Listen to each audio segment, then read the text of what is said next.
Well, good morning, lovely ladies and gentlemen. Steve Collins coming to you from gorgeous San Antonio, Texas, the second most powerful, passionate, purposeful coach and speaker in the world. All right, let's do this.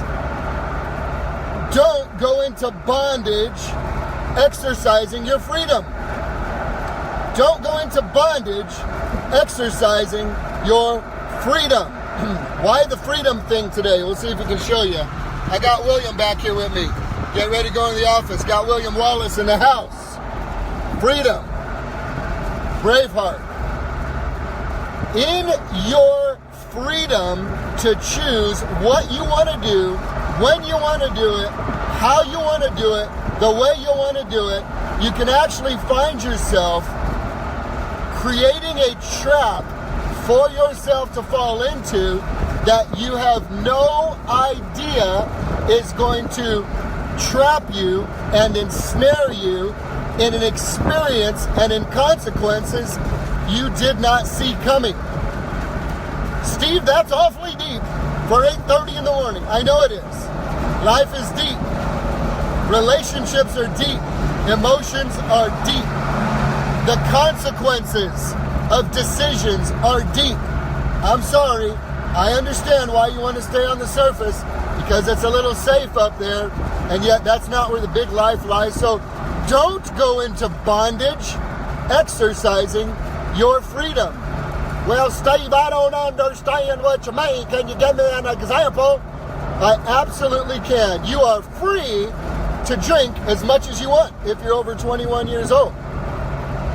You also might wind up getting pulled over by a cop, getting a DWI, and spending the night in jail and affecting the financial state of your home because of those consequences. You are free to flirt and play around and mess around until one day you may find yourself broken, hurting, alone, and rejected because of breaking a bondage. You are free to do whatever you want to do, and yet in your freedom, don't go into bondage. Why would I say that? Because there is an irony in all things spiritual that most people fail to grasp until much, much later in life, and it's my desire for you to grasp it today.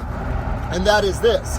What appears to be rules and regulations, principles, ideals that seem to be restrictive, it's actually those very boundaries and laws and principles that are designed to keep you out of bondage and not get caught into bondage or being bound or being broken or being destroyed by the work of your own hand and your own decisions while exercising your liberties. You are free to smoke cigarettes. You are not free from the consequences of possibly getting cancer. You are free to eat whatever you want, whenever you want. You are not free from the consequences of gaining an incredible amount of weight and becoming very sick.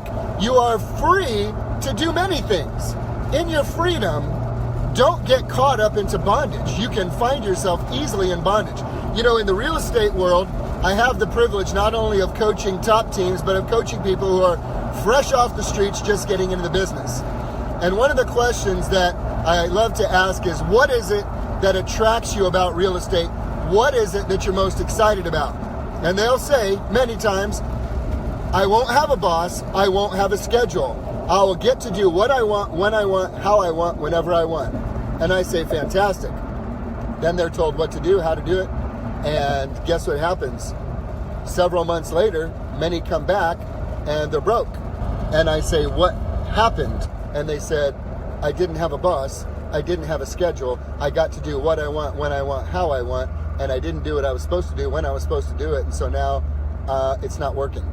Does that make sense? So the very freedom that they thought they were going to have became a place of bondage for them because they were unable to experience the blessings of having followed the principles and the laws and the tried and true practices that would ensure their success. Don't go into bondage experiencing your freedom. Why freedom again? Freedom, ladies and gentlemen, I got William Wallace in the house. William Wallace in the house. Freedom. Freedom comes, believe it or not, from following, adhering to, acknowledging, and accepting tried and true principles and laws and ideals and high standards that to the average troglodyte seems like bondage. Well, the rules are bondage. Those laws are bondage. Those laws, they won't let me be free to do what I want to do. Well, that's because they're spiritual, and maybe you isn't at this point, and maybe you could use a little bit of spirituality so that you can understand these principles, these laws, these rules are in place to keep you from doing stupid stuff. You know, there's this principle, there's this law, and it's called gravity, right? Gravity. So someone might tell you, hey, Billy Bob, don't jump off the second floor. Well, I have the right to jump off the second floor. It is my right. As an American citizen, I can do whatever I want. You sure can. Billy Bob jumps off the second floor, breaks his legs, and says, you broke my legs. No, I didn't break your legs. No, I didn't. You broke your own legs because of your stupidity, because you went against a law. You went against the law. You had the freedom to go against the law, and you were not free from the consequences of making that decision. So my challenge to you today is, are you finding yourself in bondage because of the freedom you're exercising?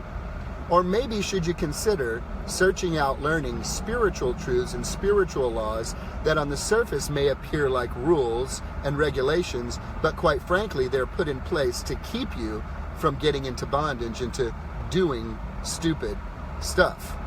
I hope this makes sense to you. Do you follow the idea behind here? In your freedom to do what you want, when you want, how you want, whenever you want, you could actually find yourself broken, bound, hurting, sad, empty, lonely, and angry because in your freedom to exercise your choices, you may have not followed spiritual principles that on the surface look like bondage, but what you will discover, quite frankly, is they're the very safeguards that keep you from stepping into bondage. You guys have a great day.